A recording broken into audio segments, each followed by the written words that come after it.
Passons maintenant au dessin du graphe d'une fonction rationnelle. Nous allons dessiner la fonction rationnelle f de x est égal à 2x divisé par x plus 1. Nous avons dit qu'une fonction rationnelle est écrite sous forme de fraction où nous avons un certain polynôme au numérateur et un certain polynôme au dénominateur. Dans notre cas, nous voyons que nous avons deux polynômes linéaires ou un polynôme de premier degré. Nous n'avons pas de carré ou de cube ou quelque chose de ce genre. Nous allons commencer à tracer notre graphique en déterminant d'abord où notre fonction coupe l'axe des abscisses. Et nous avons dit que nous devons égaler notre numérateur à 0. C'est-à-dire, nous allons d'abord calculer les zéros. Nous dirons 2x est égal à 0. Et ceci est 0. Comme nous avons seulement un 0 simple, c'est-à-dire de degré impair. Nous verrons ensuite ce que cela signifie sur le graphique. Si nous voulons obtenir nos pôles, nous égalerons notre dénominateur à 0, c'est-à-dire maintenant les pôles. X plus 1 est égal à 0. Cela signifie que x est égal à moins 1. Nous avons obtenu un pôle et celui-ci est aussi d'ordre impair. La chose suivante, il est toujours bon d'avoir la valeur de f de 0. Cela signifie où notre fonction coupe l'axe y. Si nous mettons ici 0, n'est-ce pas, nous obtenons 2 fois 0 qui est 0 et puis 0 plus 1, n'est-ce pas, 0 divisé par 1 est égal à 0. Cela signifie qu'au point, n'est-ce pas, dans le système de coordonnées, nous voyons là aussi notre 0, nous aurons l'intersection avec l'axe y et l'axe x. Maintenant, notre asymptote, c'est-à-dire si les champs sont des ensembles de points ainsi verticalement, où notre fonction n'est pas définie, on peut dire que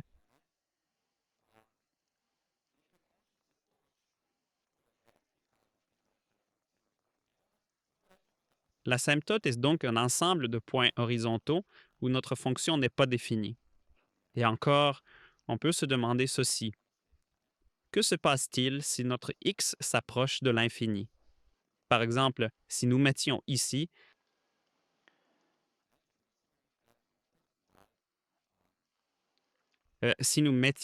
par exemple, 10, qu'obtiendrions-nous? Nous obtiendrions 20 divisé par 11. Si nous mettions 100, nous obtiendrions 200 divisé par 101. Voyons ce que dit la calculatrice.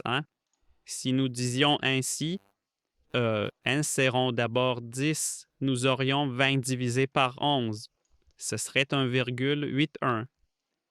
Que se passe-t-il si j'insère 100? J'obtiens 200 divisé par 101. J'ai 1,98.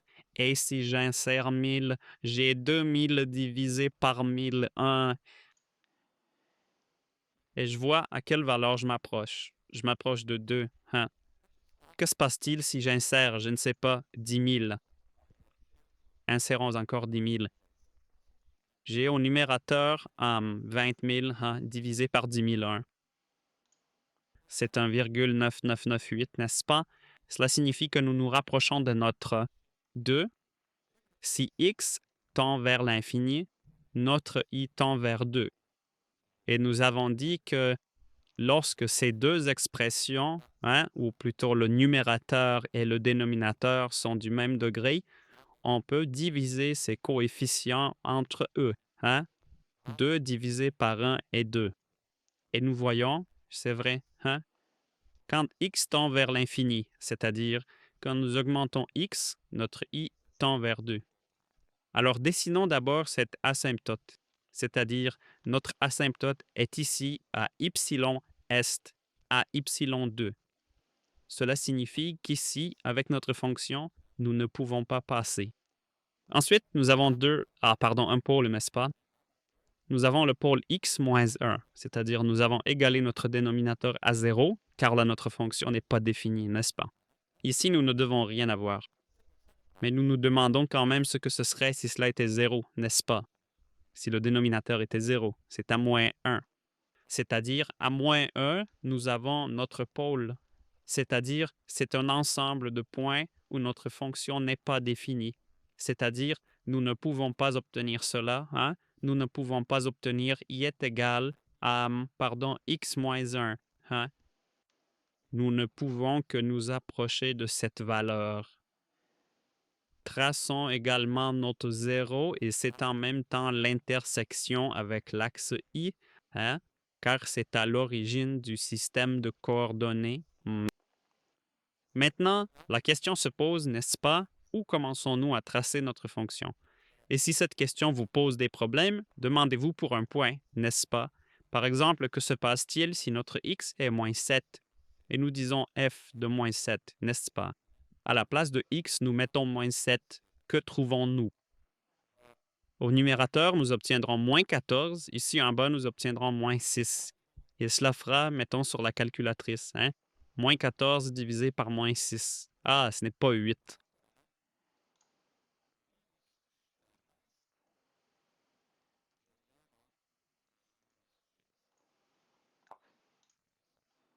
14 divisé par 6.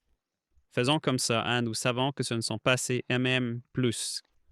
Pardon, les moins se transforment en plus, hein? 2,1330. Cela signifie que c'est 2,1330 et cela signifie que nous commençons à dessiner un peu au-dessus de notre obscénité. Cela signifie que c'est ici que commence notre fonction. Cela signifie que lorsque nous nous approchons avec nos x moins 1, hein, que cette fonction augmente.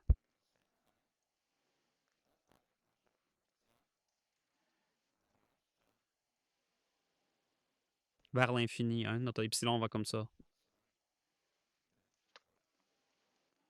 Et comme c'est notre pôle, hein, nous nous sommes maintenant rapprochés du pôle. Comme c'est un degré impair, cela signifie que notre fonction se reflète ainsi à travers le pôle, mais elle se reflète ensuite vers le bas et continue ici. Hein?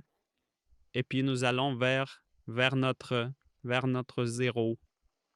Et quand nous atteignons notre 0, hein, nous regardons quel est le degré. Et si c'est un degré impair, dans le cas précédent, nous avions un degré pair, donc ça rebondissait. Maintenant, si c'est un degré impair, ça passe par ce point, hein, et bien sûr, notre graphique s'approche alors de notre asymptote. Hein. Encore, si x augmente de 0 à 8, hein, si vous mettiez cela dans une calculatrice, hein, si vous mettiez 1, 2, 3, 4 et ainsi de suite, je ne sais pas, 100 000, 500 000, 1 million, vous seriez toujours plus proche de 2, mais vous n'obtiendriez jamais 2. Donc, dans notre exemple, hein, avec cette fonction rationnelle, nous ne pouvons jamais obtenir i égale 2. C'est-à-dire, cela nous ne pouvons pas obtenir. Regardons maintenant notre graphique dans un programme de dessin de graphique. Hein? C'est celui que nous avions dans l'exemple précédent.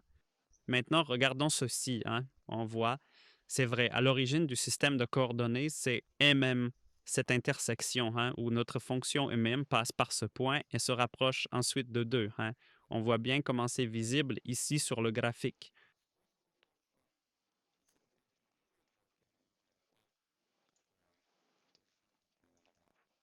Cette ligne, hein, à moins 1 S notre, est notre pôle vers lequel notre fonction se rapproche, mais elle ne le touche jamais.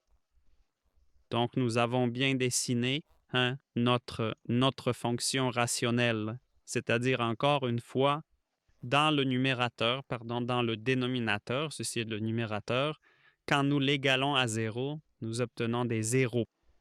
Les zéros sont les points où nous coupons l'axe des x. Lorsque nous égalons maintenant le dénominateur à 0, hein, nous obtenons nos pôles.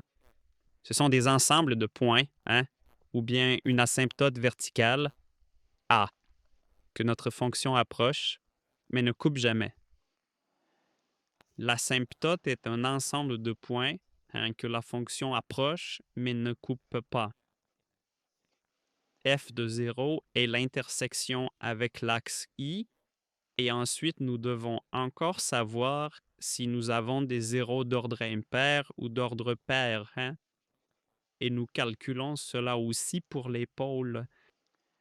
Si nous ne savons pas où commencer à dessiner, insérons une valeur dans la fonction et nous le découvrirons. Hein. Maintenant, disons que si nous obtenions ici, même, disons 1, nous devrions alors aussi avoir un 0 quelque part ici. Nous verrons cela, n'est-ce pas? Plus nous dessinons de graphiques même, plus nous devenons habiles à même Tutto aussi à prepoznałem, reconnaître, a ne? n'est-ce pas, Какую à quoi функцию, ressemblera la какой будет fonction sur le следовать графу. graphique.